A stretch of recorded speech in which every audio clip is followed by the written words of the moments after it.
La fête de la musique, organisée à Dieu par le syndicat d'initiative du Val-de-Meuse, n'a malheureusement pas connu le succès populaire espéré. Le temps frisqué, le peu d'engouement des communes voisines, ainsi que le manque de moyens techniques en sont autant de raisons.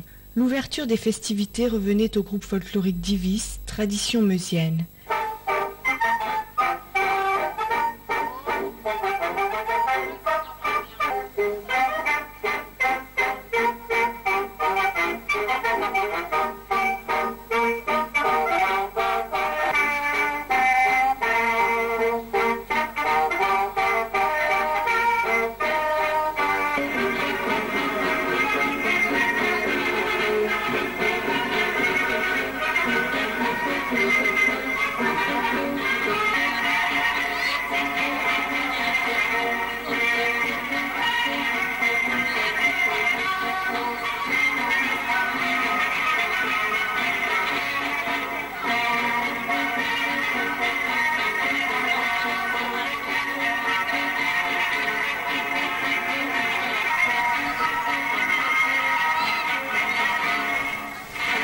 Le radio-crochet, organisé à la halte fluviale, a permis aux enfants de s'exprimer en chansons. Que tu saches, j'irai chercher ton cœur, si tu l'emportes ailleurs, même si dans tes dents le sort, pour que tu m'aimes encore.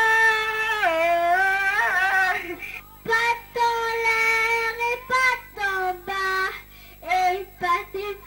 et patatras. Aujourd'hui, on n'a plus droit, ni d'avoir faim, ni d'avoir froid.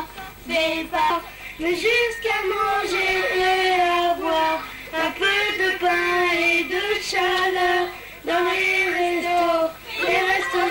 J'ai vécu comme un robot à ce moment très précis où tu m'as dit je vais partir et t'en es venu pour monter ma vie. Là où tu vas, tu entendras, j'en suis sûre.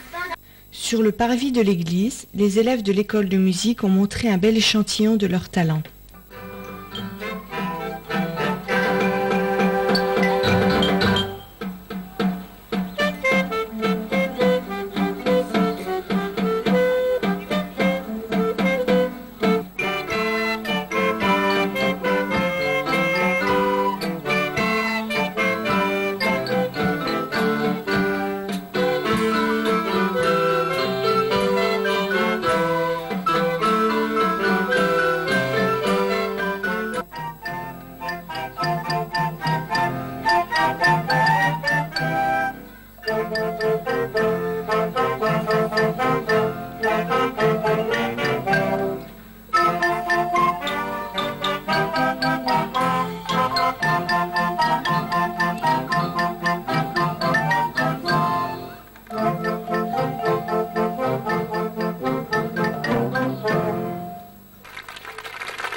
Pendant 1 heure, l'ensemble vocal Arpège et la chorale du Val-de-Meuse ont proposé un récital commun composé essentiellement de chants de la Renaissance.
La soirée s'est terminée sur le podium par une animation musicale agrémentée par la prestation des Claudettes locales.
L'école intercommunale de musique est née en 1991 de la volonté politique des différentes communes qui constituent le CIVOM de développer la musique en milieu rural et de créer une dynamique musicale donc dans différentes communes.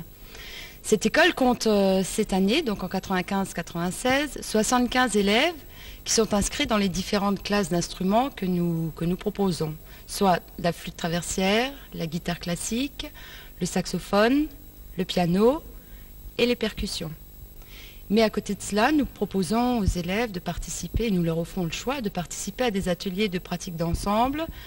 Nous avons donc 2 orchestres, un orchestre d'élèves débutants, donc qui ont commencé cette année ou l'année dernière, et un orchestre formé de jeunes un peu plus confirmés, de musiciens un peu plus confirmés. Nous avons également un atelier improvisation qui est plus basé autour de la création, de l'imagination, de la recherche, de l'exploitation des sons à partir des instruments, mais également à partir d'objets sonores. Et une chorale d'enfants qui est ouverte aux enfants de l'école de musique, bien sûr, mais également à tout enfant qui désire découvrir la musique ou s'exprimer à travers le chant. Il y a un secteur important aussi dans l'école de musique, c'est l'éveil musical. Et celui-ci est proposé en milieu scolaire. Pourquoi ? Parce qu'il nous permet de toucher un maximum d'enfants. Et donc nous proposons ces activités de la grande section maternelle jusqu'en classe CE1 minimum. Donc les enfants sont suivis pendant 3 années minimum, donc ils bénéficient de cet éveil musical. Et aujourd'hui, c'était le concert de fin d'année de l'école de musique. Donc on a pu entendre les différentes classes d'instruments, jouer soit en duo, trio ou en petits ensembles. Il y avait même des ensembles formés avec plusieurs élèves de plusieurs classes d'instruments. Nous avons entendu la chorale, l'atelier impro et l'orchestre.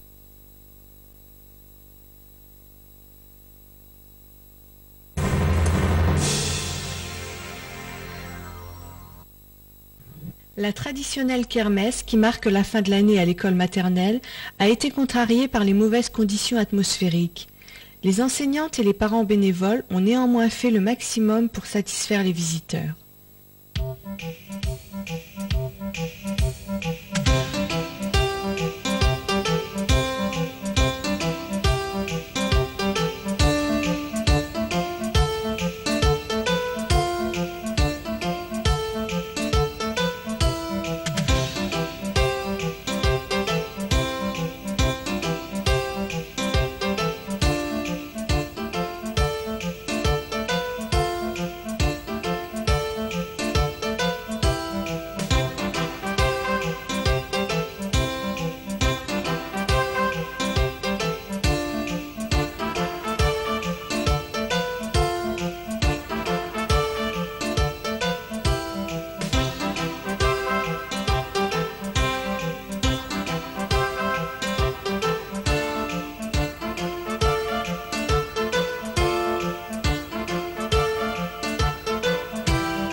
Malgré les flammes qui s'élevaient dans le ciel, l'ambiance autour du feu de la Saint-Jean était un peu fraîche lors de la soirée du 22 juin. L'OCL, confronté à des problèmes de dernière minute, a promis de faire mieux la prochaine fois.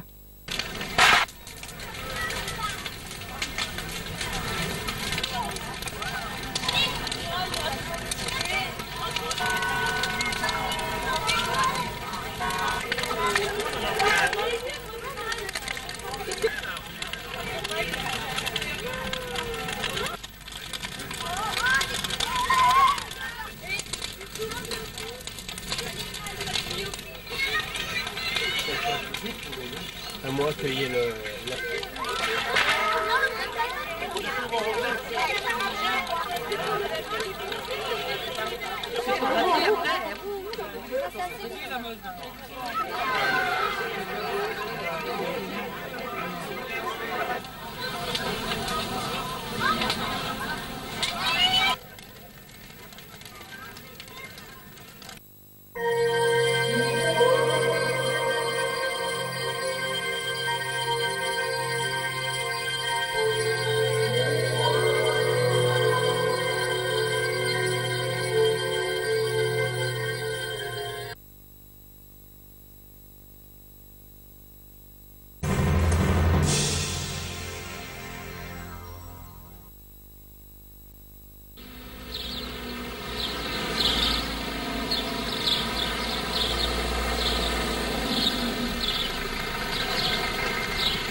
Bon, bonjour messieurs, dames. Alors je me présente, je suis le major Malingré, je commande la brigade de gendarmerie de Verdun, qui est l'unité donc qui s'occupe de votre commune. Donc je crois que pour beaucoup vous me connaissez de vue, car ça fait quand même 3 ans que je me trouve donc dans la commune de Dieu, et donc nous avons déjà eu bien l'occasion de nous rencontrer au cours des différentes manifestations qui se déroulent donc dans votre commune, et il s'adresse donc plus particulièrement à vous tous qui, en cette période de fin juin, préparez vos vacances et allez donc quitter votre résidence principale pour des cieux plus cléments, dans le Midi, en Bretagne ou dans des lieux de votre choix. Bien, donc alors comme je vous le disais, le départ est proche. L'essentiel c'est de partir dans de bonnes conditions, mais surtout de revenir dans des conditions excellentes et surtout de ne pas avoir la mauvaise surprise du retour des vacances. Lorsqu'on trouve la maison qui a été fracturée, lorsqu'on trouve la maison qui a été fouillée, et lorsqu'on trouve les dégradations et des vols qui ont été perpétrés, donc tant dans l'intérieur que sur les abords immédiats.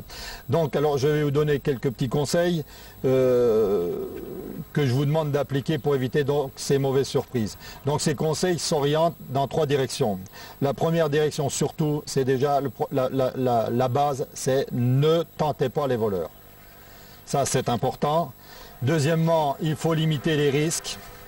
Ça, également important. Et troisièmement, rompez votre isolement. Donc, en ce qui concerne donc la première direction, ne tentez pas les voleurs. La première des choses sur lesquelles va mon propos, c'est les problèmes d'argent. Alors, vous partez en vacances, surtout, ne gardez pas de liquidité à la maison. Ne gardez pas de bijoux.